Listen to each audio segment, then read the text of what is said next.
Hey, Dr. Amber here. Today's episode is part of a 10-part series for my virtual book tour. Yes, I am going on tour virtually, and I'm having 10 amazing conversations with people that I know and I really admire around the topics of overwhelm, overstimulation, dysregulation, all in preparation for my new book, A Parent's Guide to Self-Regulation, a practical framework for breaking the cycles of dysregulation and mastering emotions for parents and children. I hope you enjoyed today's episode. This conversation I really enjoyed, and I think you'll get a lot out of it too. And also, don't forget to order your copy of the book. You can get it on Amazon, Target, Walmart, Barnes & Noble, literally wherever you buy books. Okay? Enjoy the episode, and we'll talk soon. Hey, good evening, everyone. Dr. Amber here, and we are here for virtual book tour stop number 3. And in case you're just joining us, this is my virtual book tour. I am having 10 amazing conversations during this month, during the month of April, May, and June. All in anticipation of my new book, A Parent's Guide to Self-Regulation. So I'm very excited for tonight's conversation. We're going to be talking about emotional regulation in postpartum. I do have a guest, and I see that she's in here, so give me a moment to get her in here, and then we'll get started with our chat. But in the meantime, how's everyone doing? I hope y'all think you'll really enjoy our conversation tonight. Hi, Deja. Hi, how are you? Let me turn up the volume. I'm great. Yeah, I'm turning up my volume too. Can you hear me well? Yeah, I can hear you well. Can you hear me? Yes, I can hear you. Perfect. Hi. Oh my gosh, thanks. So first, let me just say thank you so much for your support in what I'm doing with this book, but then also your time. I just want to acknowledge, I know as a new mom and, what all you're doing, time is so limited. And so I'm just so thankful that you agreed to talk with me tonight. And I'm so excited for our conversation because I know that there's probably so many moms watching that want to hear a little bit about your experience of emotional regulation, but then also want to hear us talk about that and what could help them through this process. But before we get into it, could you please just introduce yourself, and then I'll introduce myself after you, but you go first. Of course. First of all, I just want to say I'm so happy to be here with you. And I feel like the last time we got to connect, I was pregnant. So we have a lot to catch up on. But yeah, just introducing myself to our audience today. I'm Deja Riley. I am a mom first. That is the first title that I'm going with, and it seems to be my identity these days. But I'm also a health and wellness professional, and I own a company by the name of Deja Riley Athletics. And I've partnered with several brands. I'm a former dancer.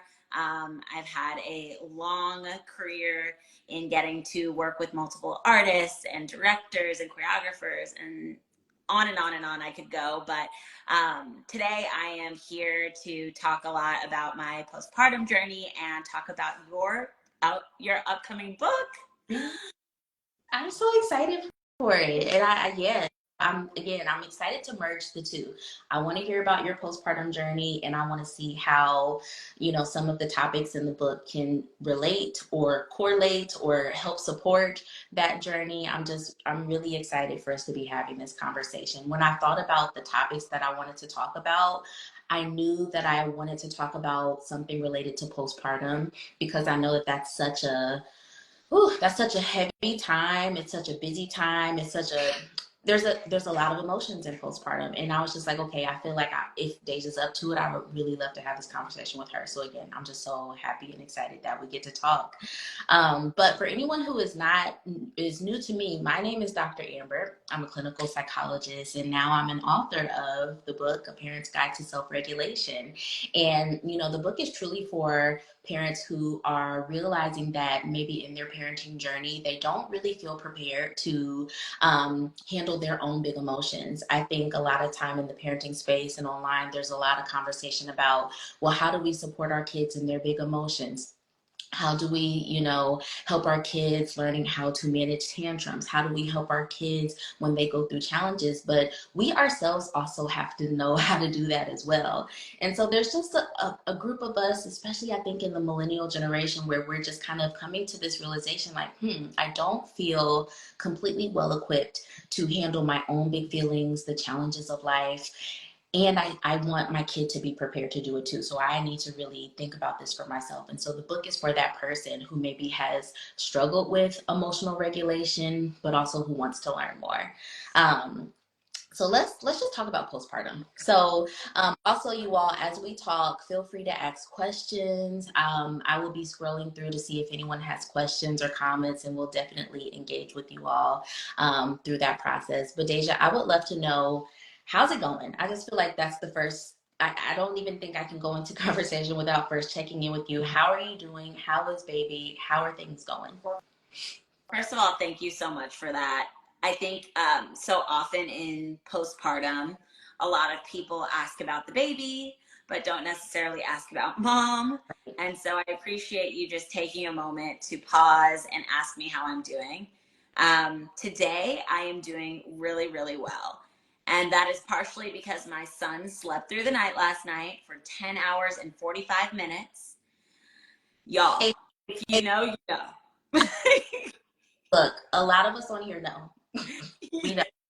And so yeah, so we've been in the thick of sleep training. Today I feel really good because my son slept through the night, and I was struggling with that for like the past week, like really, trying to press forward and not cave while we were doing sleep training. And it was something that when I first started out, like in the beginning of my pregnancy, and I was laying out all the things that I wanted to do, once my kid got here, and I was highly against sleep training, especially this cry it out method. And we did a variation of that for sleep training, but not to dive too deep into that. I would say, like, right now, like, there's so much going on. I'm living in duality. Like, most days I'm feeling exhausted and depleted, but also full of so much joy and so much gratitude.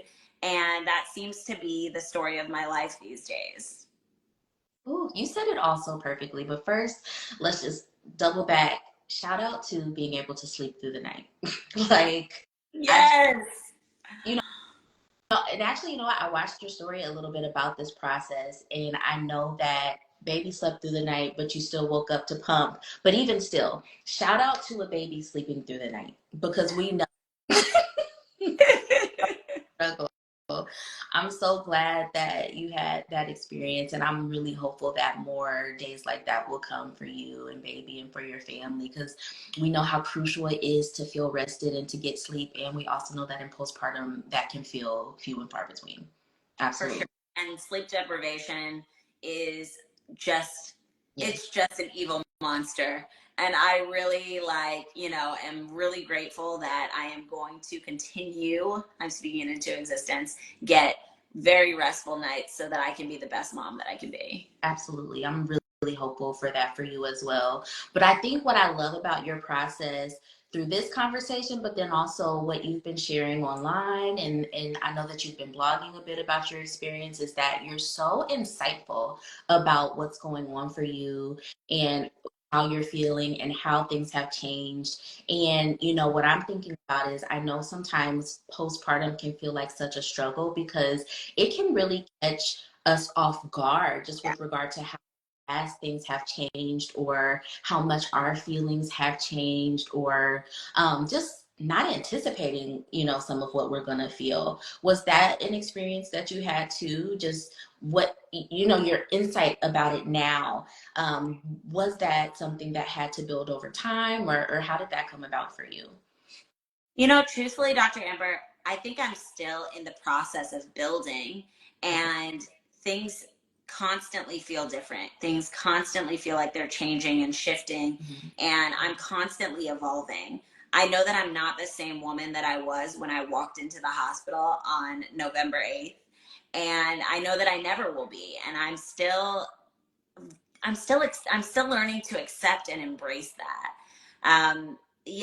There are so many different challenges and so many different changes that you're going to face in postpartum. And I will definitely say that, like, it feels like a whirlwind sometimes. I don't know up from down. I half the time I forget what I'm trying to say, so that might happen in this conversation. But, overall, like, no, I don't think I was prepared at all. Like, I don't think that I knew fully what I was getting into. I knew that I wanted my son. I knew that I desperately felt the innate desire to be a mom, but no clue until I actually got into it what I was about to face. Yeah, period. Yeah, absolutely. So I'm thinking about the topic of emotional regulation or emotional dysregulation. And I know my experience, and I want to hear yours too. My experience was that I really didn't have a concept for emotional regulation or being dysregulated until I became a parent. Mm-hmm. Prior to becoming a parent, I felt like I was someone who did have big emotions. I still do. I've always been, the kid that felt a lot of things, and even into adulthood. But I always felt like I was able to manage how I felt, or control how I felt, or cope well. But there's something happened when I became a parent where I had more moments where things felt out of control for me, or it felt like I don't fully understand how I feel, or, a feeling would come and it would completely catch me off guard. And so I guess I'm saying this to say, for anyone who is watching, and if you are in postpartum, I want you to know that sometimes that experience of postpartum can feel very intense, emotionally intense, can feel, personally very intense. Your relationships may shift in really wild ways, and that can feel very intense. Your identity is going to shift in ways that can feel really intense. And so if it feels like you're having trouble with managing or coping, that is okay. And we definitely want you to get some support. But Deja, what was your experience of this before you became a parent, before hearing about this book that we're also going to be talking about? Did you have any concept or thought about emotional regulation or being dysregulated? What is that something that you were even thinking about? Truthfully, I think I was in a season of preparation before I became a parent without even knowing it. I don't think I was really able to pinpoint the term emotional regulation or emotional intelligence or self-regulation. I didn't really know those terms, or I wasn't using them commonly in my vocabulary. But I was in this season of preparation, especially being in therapy and doing all the things necessary to take care of myself, mind, body, and spirit before I became a mom. And so, for me, I did have very big emotions that I used to suppress. And I'm a performer. So that's something that I used to talk about a lot more, back when I was a dancer. Like, entertaining, you have to always put on that smile and go out on stage, and the show must go on. And so I found myself in that season of my life suppressing a lot of those big emotions that I had. They were still bubbling internally, but it wasn't something that I was very vocal about. It wasn't until, these past few years that I was going through the fertility struggles, and then I got pregnant and then became a mom, that I really embraced those terms and really began to do a deep dive on what they meant for me. I think I've done a lot of work in this past year really on myself to really learn, like, how do I express how I'm feeling, not just to others but just to myself even. And I think that's been a huge thing for me, a big thing that I've journaled about. I've talked a lot to my husband and my friends about. And you were talking about the shifting of relationships. That's actually been a huge part of this season for me, because as I became more vocal about my big emotions, those relationships quickly started to shift because it wasn't something that I was in practice of before.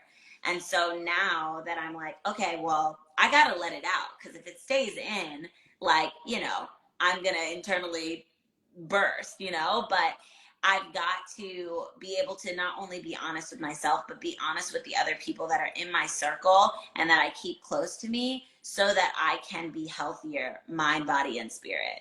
So, yeah, at first I would say it wasn't something I was quite familiar with.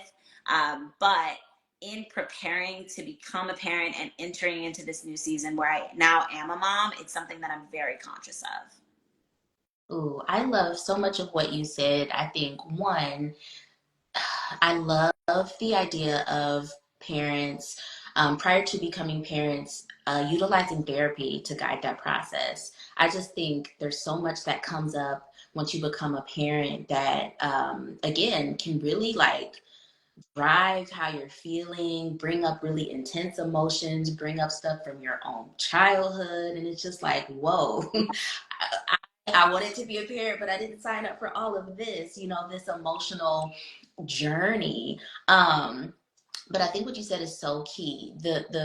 The habit of suppressing our emotions. I think that is something that is so common. And, those of you who watch me often know I talk a lot about generational differences. I love talking about millennials and just the millennial generation. And many of us grew up having to suppress our emotions. And it was because maybe our parents didn't have great approaches for how to help us handle our emotions, or maybe didn't help give us the language we needed to express ourselves, or maybe they themselves didn't get that. And so we grew up learning how to suppress our emotions to keep ourselves safe or keep ourselves protected, or not to make waves in the family. But then in adulthood, we quickly learned that that's not adaptive anymore. And then especially when you become a parent, because emotions intensify and there's just no way you can continue to bottle that in.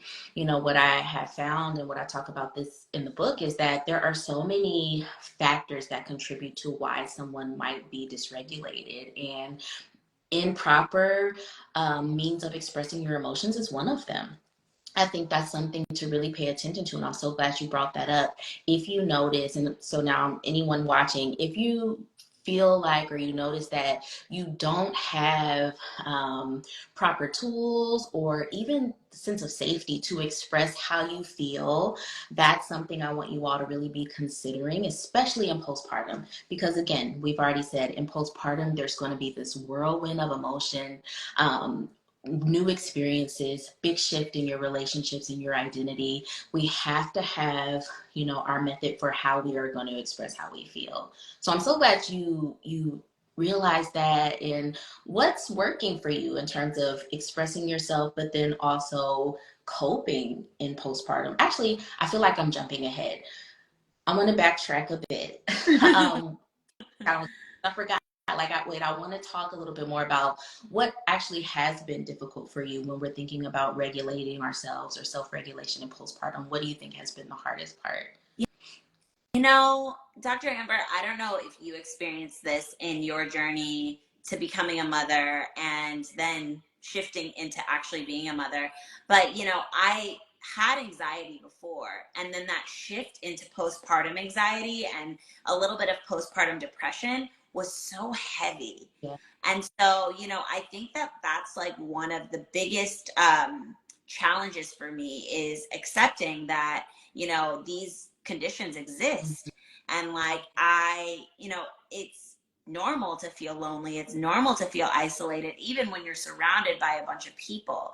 I oftentimes would feel just like down, and I would not know exactly why I felt down. And, my husband was trying to also figure out why I was feeling down. And he's also a fixer too. So like he just wanted to help me in any way possible.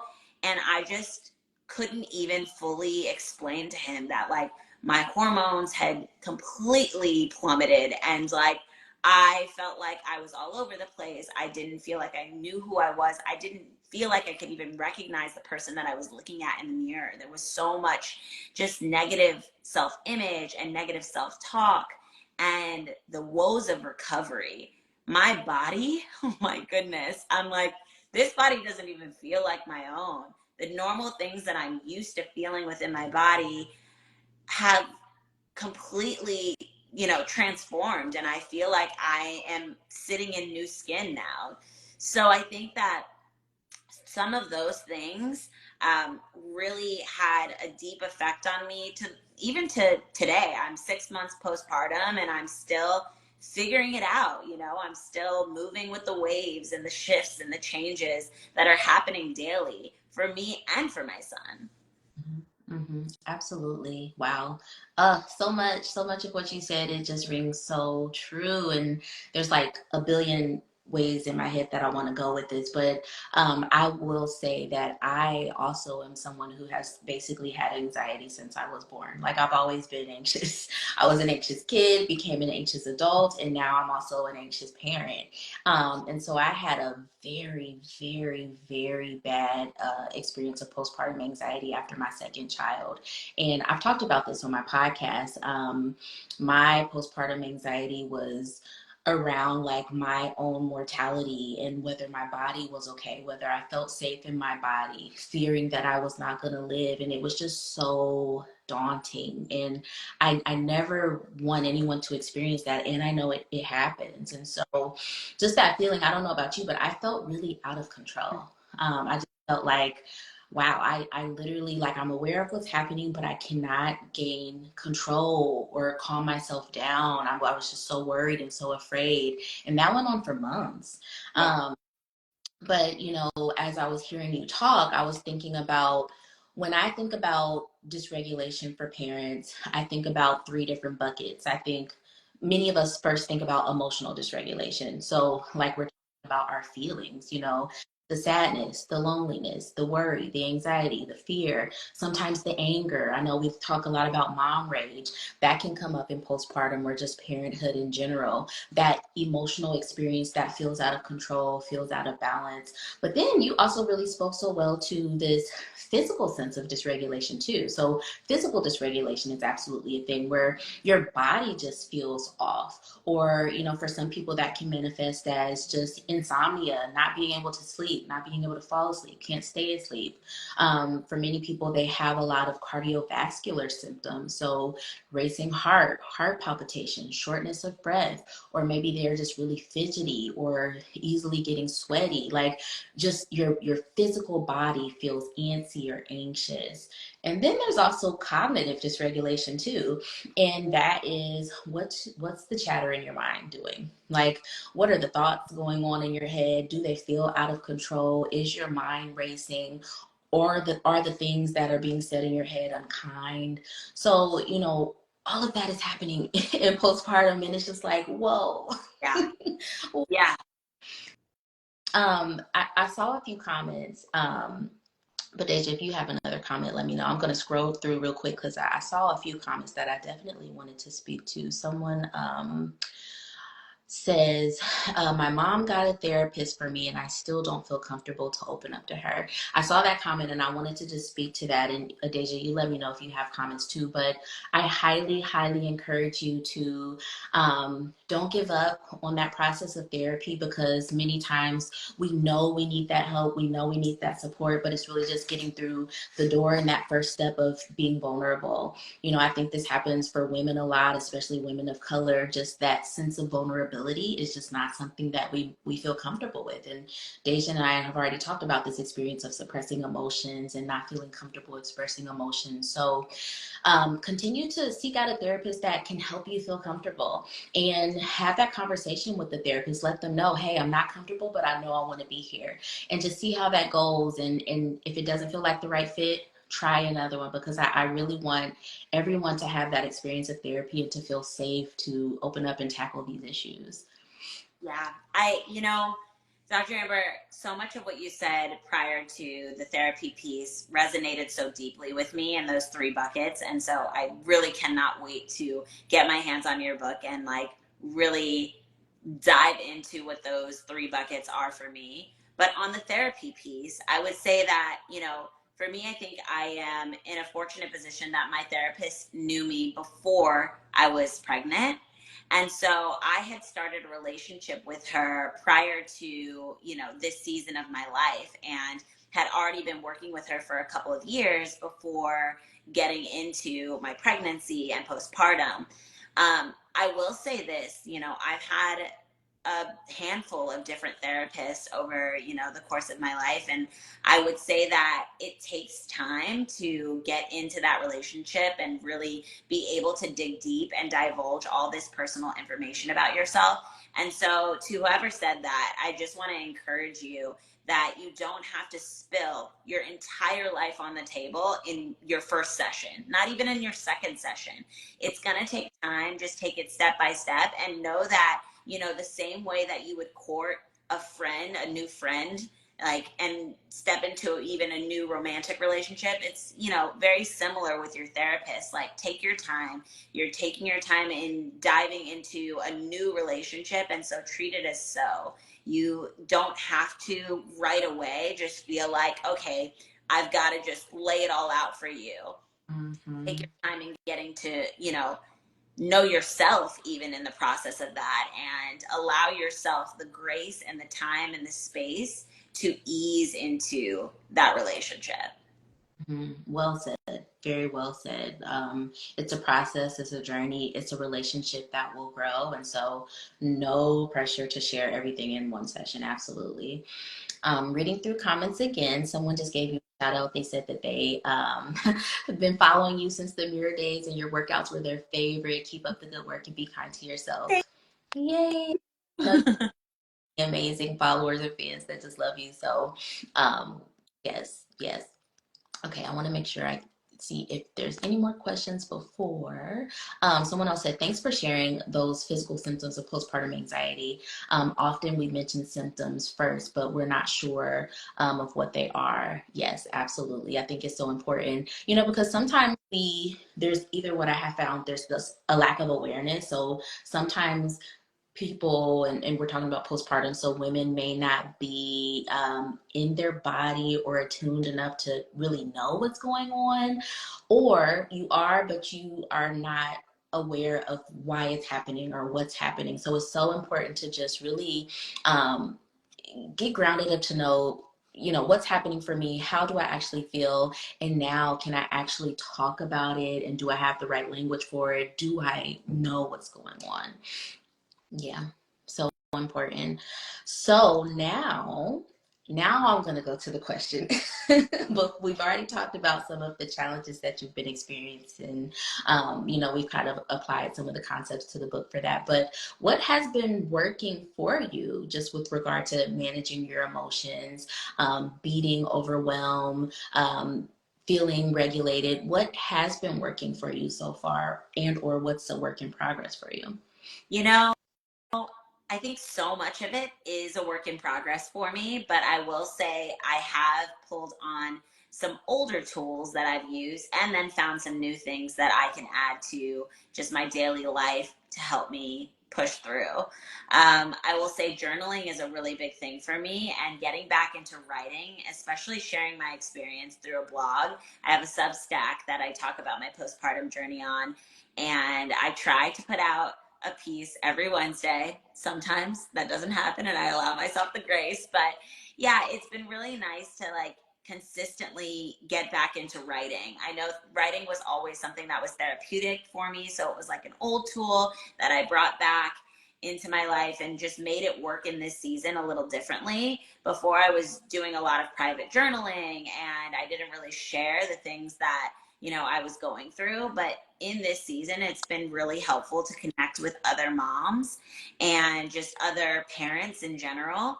And so that's the next thing that I will say. One of the tools that I use is my Mom Tribe hotline, which I just have a list of other moms that are, some of them in a similar season as I am. They had their baby, end of last year, or just had a baby beginning of this year.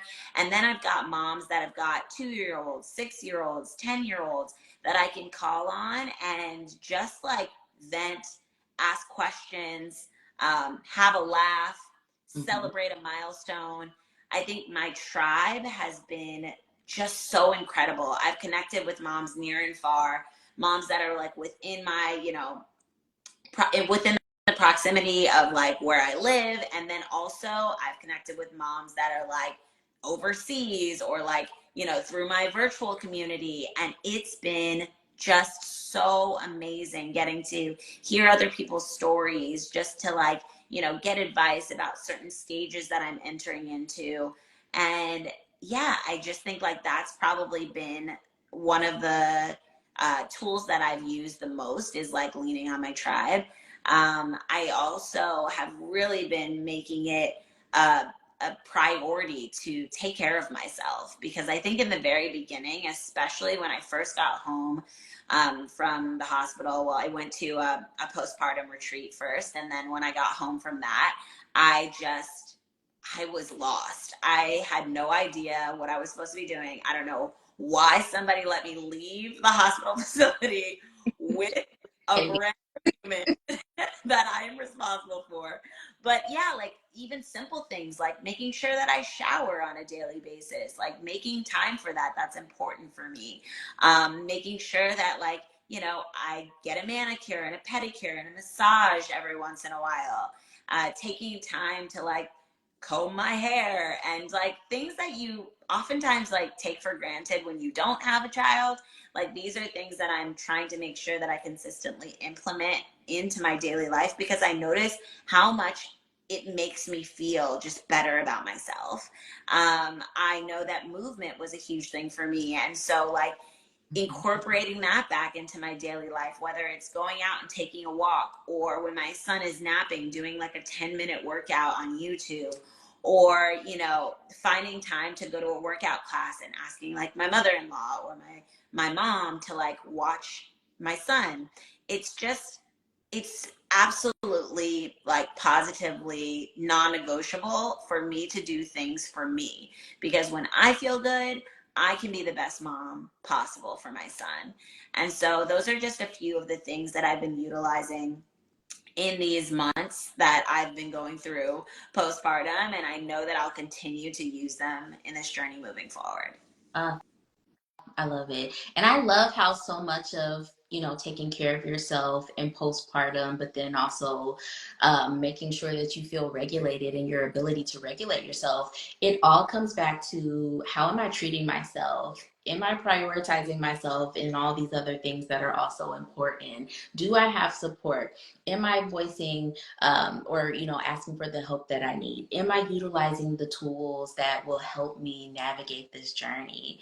And it feels like, you know, there are a lot of things that you're doing and you're putting it all together and you're really figuring out what works for you. And I just love that. And, you know, the one thing I was thinking about in the book, there's this framework for how someone can help themselves to become more regulated. And again, we're talking about postpartum today. And so if there's someone who is in postpartum and thinking, okay, how do I make sure that I feel grounded, that I'm feeling regulated, that I'm not feeling like I'm succumbing to, you know, all of my big emotions? I like it to think about these three areas that really can help us know where to do some work.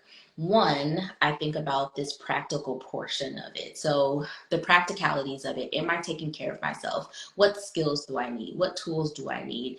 Do I have the support that I need? Am I journaling? Those really tangible things that you might learn in therapy, or a lot of times we learn online because there's a lot of therapists and psychologists talking about things like this. Practically, do you just know how to cope with your everyday? And I think that's a really good first step. And it sounds like you have so many tools for that. You said journaling, you said movement, you said social support, you said making sure that there's a good routine for you and taking care of yourself. There's a schedule. You're talking about sleep. All of that falls in that bucket of practical skills for coping. But then there's also this other part that I think we talked about first, honestly, and I call it this conscious awareness of, am I aware of my emotions? Do I actually know how I feel? Do I have language for it? I find so often that we can become very dysregulated when we are not in tune with how we feel, because the feelings are there regardless of whether you're aware of them or not. You know, the feelings are there regardless of whether you want to admit it or can acknowledge it or not.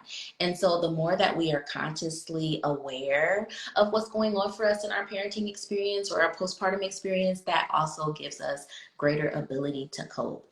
And then lastly, and I'm sure maybe we'll talk about this before we end, I know we have a few more minutes, but there's this realistic aspect to managing dysregulation. And that is really just being honest with yourself about, hey, I'm a parent or I'm in postpartum and I'm gonna have hard days.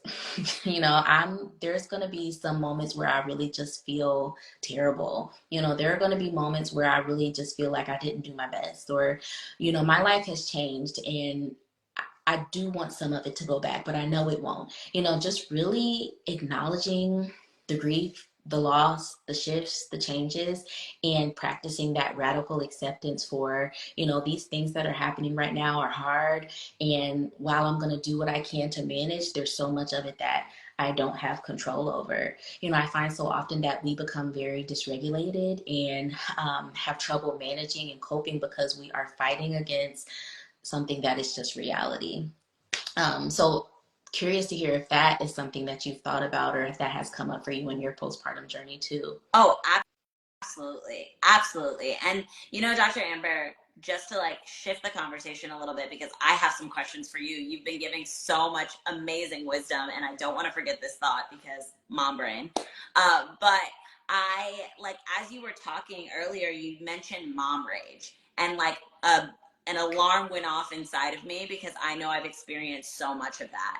I know that there's probably other moms here that might have the same question as me. So I feel like I need to ask, like, for someone who is just hearing about self-regulation and emotional regulation for maybe even the first time, where do you even start? Like, what are maybe 2 or 3 tips to discovering your own self-regulation and emotional regulation as a parent and just, as a person in general? Absolutely. That's a great question. One, I think definitely if you haven't already, order the book. So let me put in a plug right here. I think if this is something that is just coming to awareness for you and you realize, like, I have been having this rage or this anger or, this irritability and I can't manage it, this book will be so important for you because it'll help you to learn to identify what's going on for you and at the same time have some compassion for yourself as well. I think that's important to say because a lot of times when we realize that we're having these experiences, there's a lot of shame, there's a lot of embarrassment, and that leads to isolation, and we don't get what we need because we're afraid to talk about it, we're afraid to admit it, we're afraid to let people know that, on the outside it looks like things are going well, but we are really losing our shit, we're struggling. And so please pre-order the book, A Parent's Guide to Self-Regulation. I just think it'll be so helpful because it'll give you language, but also make you feel less alone. Yeah. So getting back to the question though, I think the very first step for a parent who is first coming to realization of some of these things, the identification of how you're feeling. I think very first step is that connection to yourself. Do you know how you feel? Do you know what you're feeling? Do you know what you're experiencing? Because we really can't learn how to cope with our feelings if we don't know what they are. We can't express our feelings if we don't know what we're feeling. We can't. And so I would say that if you're noticing that maybe you're having mom rage or a lot of rage and anger, acknowledge that that's happening and take a few moments to pause and reflect about what's going on for you. I did this a lot in my, I noticed that I started to have a lot of rage after my second child. And now, hindsight, I'm able to look at that and see if that was me adjusting to becoming a mom of two. I had an infant and a toddler. And for a while, I had two under two. And it was just so challenging.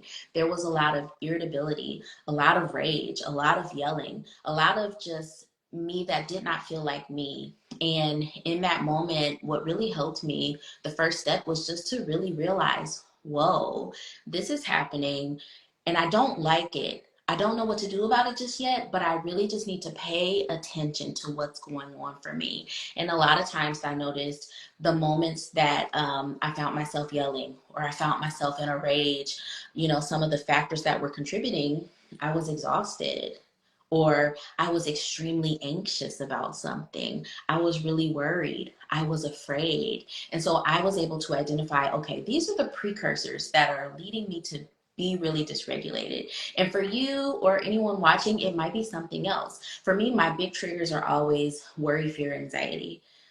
Those are the things that kind of send me into a spiral. But for someone else, it could be feeling of rejection. You know, for someone else, it could be loneliness and isolation. It could be sadness, or it could be, you know, feeling a loss of control, you know, which happens a lot in parenthood because we cannot control our children no matter how much they want you to believe you can. So really, again, that first step is just taking a time to really get to know yourself in a new way, to learn how you are feeling so that you then can take the next step to figure out, okay, well, what are the tools? How can I begin to cope? Yeah. That's really good. That was a Yeah. Yeah, that's really helpful. I think, like, being able to pinpoint your emotions can sometimes be tough. And what I found oftentimes is that my emotions were layered. So it wasn't just one thing. And so I think for me, it's like being able to write those things down allows me to like peel back the layers like an onion. I'm like, okay, well, first I'm feeling frustrated. And then I'm also feeling sad. And then just kind of allowing myself to feel all of those things at once, but to focus in on each one and acknowledge each one so that I can come to a better understanding of self. So yeah, that's really, really helpful. And yes, pre-order the book is actually step one. I wanted to ask you, Dr. Amber, what was your inspiration behind the book? What actually, was the driving force? And then also, as another new mom, where did you find the time to actually write this book? Because you're a mom of two. I'm a mom of one, and I'm already like, I barely have time to like step aside and like write, a 5 or 6 minute think piece on my blog. So I'm like, a whole book overwhelms me. funny. It's so funny because someone else asked me this, and I was like, okay, how did I write this book? So to answer the first question, it's so funny, and this is, you know, how did this book come to be? I think this kind of digs into my spirituality. I never in a million years would have thought I would have wrote this book, because I was struggling with it. Like, I was the mom yelling at her kids. You know, I was the mom getting upset about the smallest things. Like, I was the mom that literally was not herself because I was so dysregulated. So this was not something that just came to me. Um, you know, I believe in a higher power. I believe in God. And I believe that there was something that needed to happen for me to help myself. And this book came about as an opportunity. All truthfulness, I was approached by a publisher to write this book. And at first, I was so hesitant. I was like, I don't know about this topic. You know, like secretly, I am struggling with this. But I was like, you know what, Amber? You know, I've been a psychologist for a really long time. You know, I am capable. I fully believe in myself. I've accomplished a lot of things. And I just told myself, look, we're going to go on a journey because I know that this is something that you want to improve with. And this is also something that so many other people need. So let's just do it.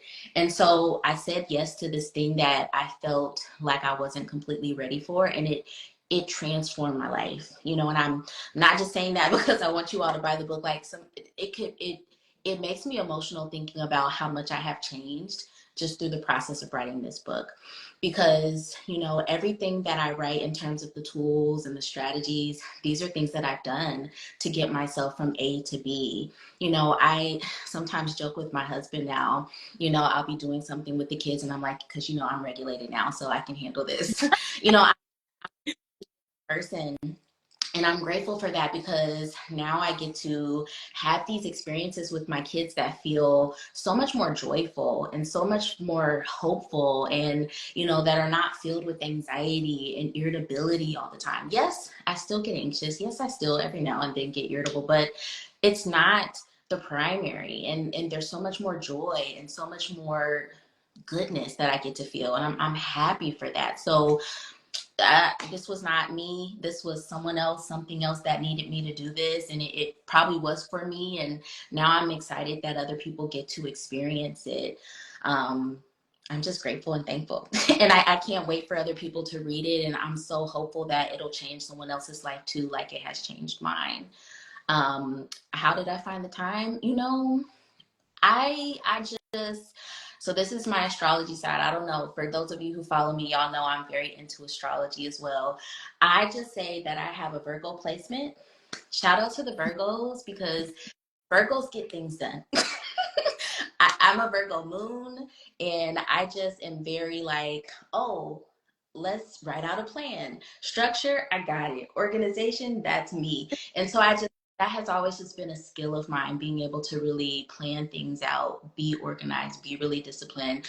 I don't even know how to talk through the strategies, but I will say, and this is a mindset thing that I think every woman should have, especially after becoming a parent. I think society likes to lead us to believe that once you become a mother, your value diminishes a bit in terms of your professional aspirations or your creative aspirations. And I have always been really intentional about letting myself know, hey, I'm a mom. I'm an amazing mom. And I'm all these other amazing things too.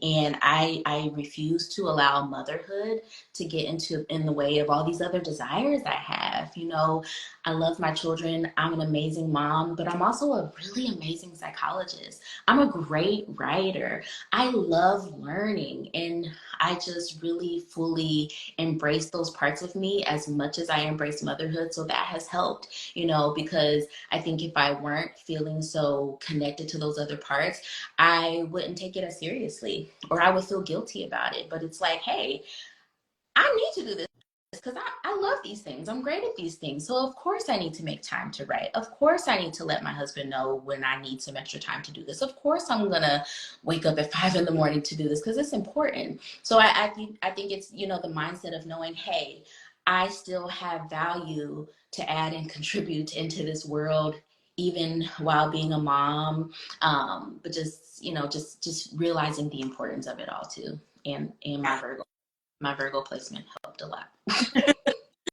Oh, Amber, that is so inspiring to me. And honestly, I'm going to adopt the I'm a mom and statement because it's true. You know, I think that mom becomes like the center of our identity Yeah. once we step into that chapter of our lives.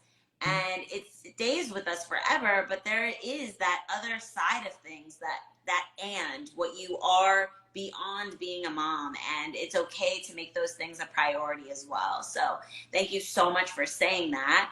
And I know that we're short on time, but I want you to tell everyone where they can pre-order your book and when the actual launch date comes. Oh, yes. Perfect question to end on. Thank you for Um, oh yes, the book, A Parent's Guide to Self-Regulation. I'm gonna say the full title for y'all. I gotta remember it's a long one. A Parent's Guide to Self-Regulation, a practical framework for breaking the cycles of dysregulation and mastering emotions for parents and children. Yes, you're gonna get all of that in the book.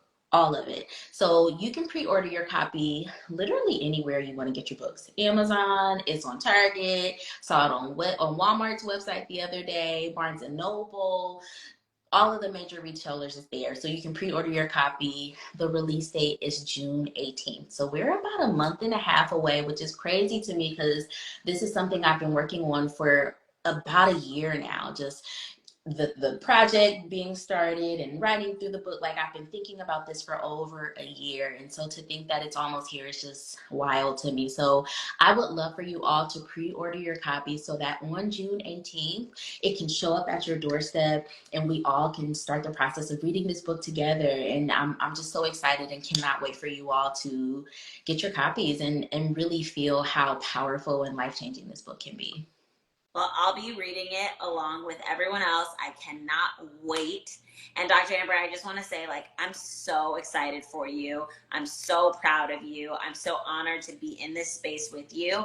And thank you for inviting me to have this conversation. Honestly, it was therapeutic for me too, because I was like, oh, I get to like talk about these things that like I'm on a daily basis, I'm feeling them, but like not getting to express them all the time. So thank you so much for allowing me to be here with you. Thank you so much. I completely respect the time of women and parents, and especially women in postpartum. So thank you for saying yes to this conversation. I think it was amazing. For anyone who maybe came in late, I will be saving this so you can definitely watch the whole thing. And Deja, before we go, how can people connect with you? Because I know that you are blogging, you are sharing your experience. How can they connect with you if they want to know more about your journey? Absolutely. So on Instagram, you can find me at Deja Riley. On TikTok, at Deja and Jimmy Izzy, because it's me and my husband's TikTok. I also have a Substack. I have a YouTube. You just type in Deja Riley, you can find me. And yeah, I'll be sharing more on all of my social platforms as I continue on this postpartum journey. And I can't wait to share all the things that I'm learning from the Parent's Guide to Self-Regulation.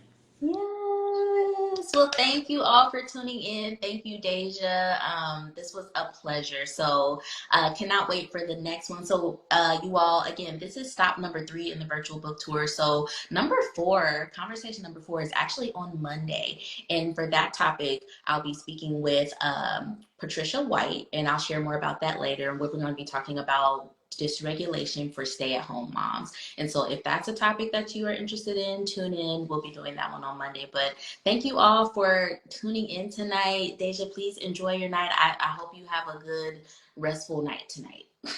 So much. I am, you know what? It's going to happen because you said it. We're speaking it into existence. It's happening. Absolutely. Absolutely. All right. Well, I will talk to you soon. Okay. Thanks so much. Bye, everyone.